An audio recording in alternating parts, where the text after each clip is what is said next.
When it was you and DJ Disco Wiz or you and Cold Crush, did y'all ever envision it being what it is now?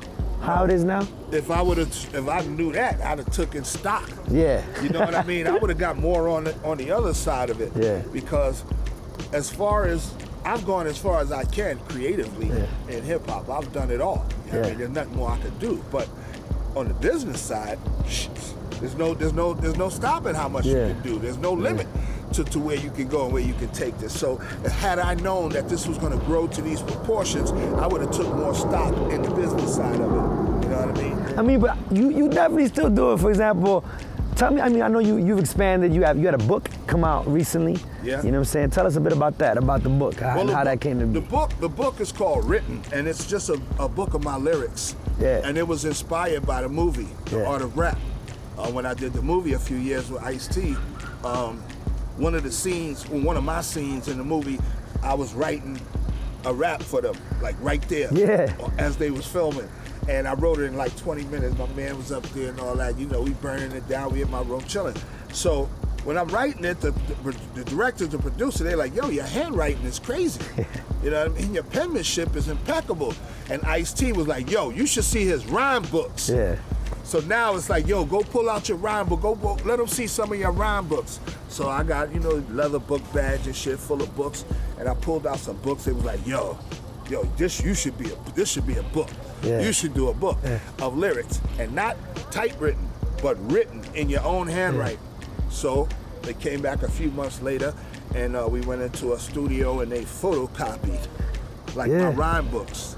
And then we went through them for weeks just to pick out the ones that looked like they would look good in the book and whatever and shit. And that's what Written is. Tell me about, I remember you were doing the Hush tours for a while. Are you still doing them? Still doing it. So tell us about that and that experience and just like how that came to be. That's pretty cool. Tours, man, 13 years now, man. Going into year 14, man, that I've been doing these tours. And it was the brainchild of a girl named Deborah, a lady named Deborah Harris. And Deborah's from my old neighborhood back in the days when we was DJing and house parties and block parties. She was there. So she grew up in the hip hop generation and community. She became a licensed tour guide, but she wasn't trying to do tours. She was trying to create a tour that would help increase tourism to the Bronx, up where we live at, and showcase the culture of hip hop, the birthplace of hip hop. Yeah. So she came up with the Hush tour. The Hush, people always ask me, well, why Hush? What does Hush mean? Well, the two H's at the end of Hush stand for hip hop. And then what's in the middle?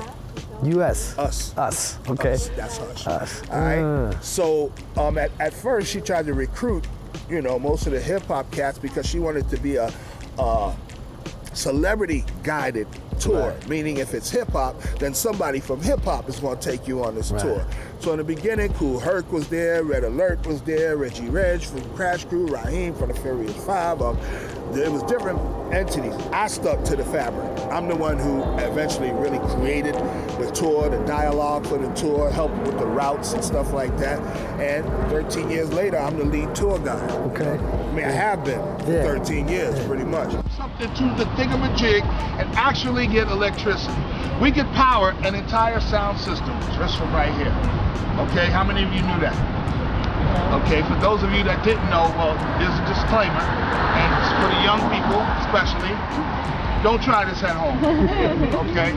Like I said, instant afro. You touch this wrong. This is how I give back. Yeah. This is how I not only give back to people, but I give back to myself because I'm trying to preserve this culture, man. I'm trying to preserve the essence of it, okay? Because 100 years from now, you will look under a heading that says hip hop, and when you look into it, you're gonna see Eminem. You know what I mean? Not that he ain't hip hop, but I'm just saying you're gonna see maybe 30 years after the original hip hop. I'm trying to keep the original hip hop alive in people's consciousness, so they understand that it has grown, but it grew from something, and that something is what's important. Okay, the evolution, the foundation, the roots of that tree. The tree is cool, but take them roots away and that tree is gonna die. Okay, without those roots, that tree ain't a tree. So my thing is to keep showing them the roots. Tell me about a memorable battle, because I know you have battles. I want to hear about a memorable battle from Cass. My group, the Cold Crush Brothers, that was the whole climate back then, battling. That's how you proved how good you was at battles. So I think our most epic battle was against the Fantastic Five. Grandmaster Theodore and his group.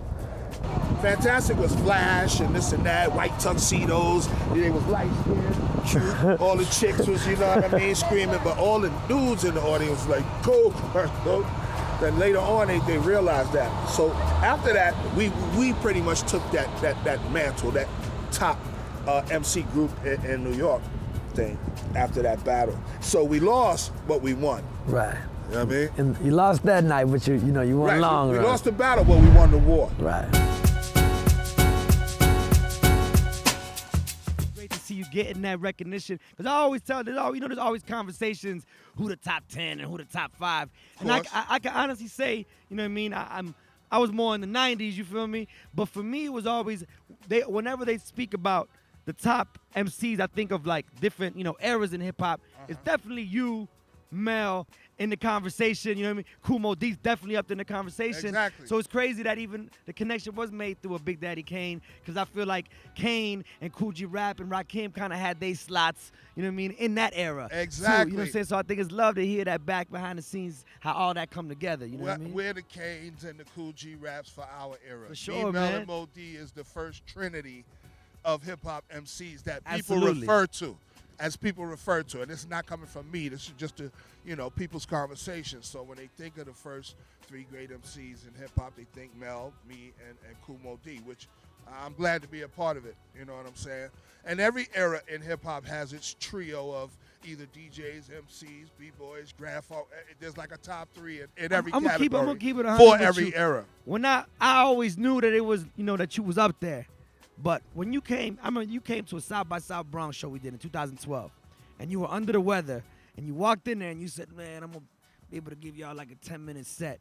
And you went out there and you fed off the energy of the people, and ended up doing like a 15-minute power set and just tore the stage down. That people were talking about it like, yo, Kaz, you know what I mean?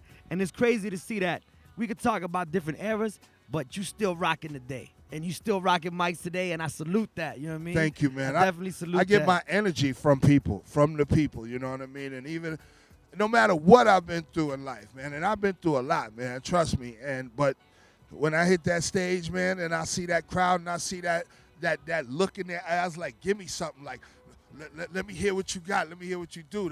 It just pulls it out of me, man, every time. And no matter how old I get, how long I'm around, it's always a part of me. I always feel that way when I get in front of a crowd or when I get on the stage and I'm doing what I love. So that's what that's about. Look, I can't believe I'm about to set it off with Grandmaster Kaz on this rooftop. Bronx, South, yeah, you know we representatives. Calm your ass down, little homie, take a sedative. We are relatives like we next of kin. I represent the city of Wynn, we need discipline. But outside, I ain't chillin' in the go. I chillin' in the so never, bro. It's South Bronx forever like Wu-Tang in 97. Gotta do my thing, open all night. 7-Eleven, ill metaphor. Outside the liquor store, getting drunk off my words. I'm so pure, call it puree. Parlay at the corner cafe. I can't believe we bring it like Cold Crush. My man Cass never get enough. Freestyle assassin when you know we bring it rough. Charlie on the turntables, you know it's able. Stuck like gum under the table. Heard that before. Never wanna spit a metaphor. Freestyle assassin kicking down that door. Yo, I'm a Bronx nigga, and I don't beg your pardon. I was 12 or 13 when hip-hop was starting. I helped lay the cement and when the concrete hardened. I watch hip-hop grow out the concrete garden. I put it in around the world as well as the hood. I put the BX on the map, repped as well as I could. I ain't visiting no chick, I got keys, I'm a resident. I ain't no client, I'm the motherfucking president. 43rd precinct, town view is the hood. Our corner's kinda cozy cause we getting it good. We live by the water where niggas be fishing. Same area they bury ya and niggas be missing. A few blocks from the Bruckner, not far from the Deegan, not far away from the Cross Bronx Expressway. I ain't hard to find, I'm right by the zoo, by the gorilla cage. Holla at a nigga, ooh, ooh. I know this rhythm kick is so extraordinary, but concentrate on the beat cause the rhythm's unique and very charismatic. Since it just showed the flow is mystic in the mixing. Now you thought that was as good as it gets. But remember back in the day when the 4 was born, 4 crowns were won, and all titles were torn. But we created, demonstrated, combined and carbureted, the faded, updated, the fucking feelings made it. The two it cause we knew it would never come to a cease. Increase, continue, release the spirit in you. Imagine you're on a mountain as cool as a water fountain. Nobody all alone, just me and my microphone. Kicking rhymes and hits for the cuties and honey dips. New school, to pop, the whip a whip. Ask me, show me the way, and I'll show you the way that I cannot warn ya. The FEARLESS creeping up on ya. Yo, if you don't know the numbers, you better do the math. Chilling on the rooftop with Grandmaster Kaz. And you don't stop. A little hip hop, a little politics, a little bit of culture. Hip hop no longer being taken by the vultures. Got the wicked back with the old school DJ. Bring it freestyle cause you know we okay. The end of the Cypher, nobody bring it hyper. It's the honor for us all to rock together on And You Don't Stop. Tell us with English. Peace. Peace.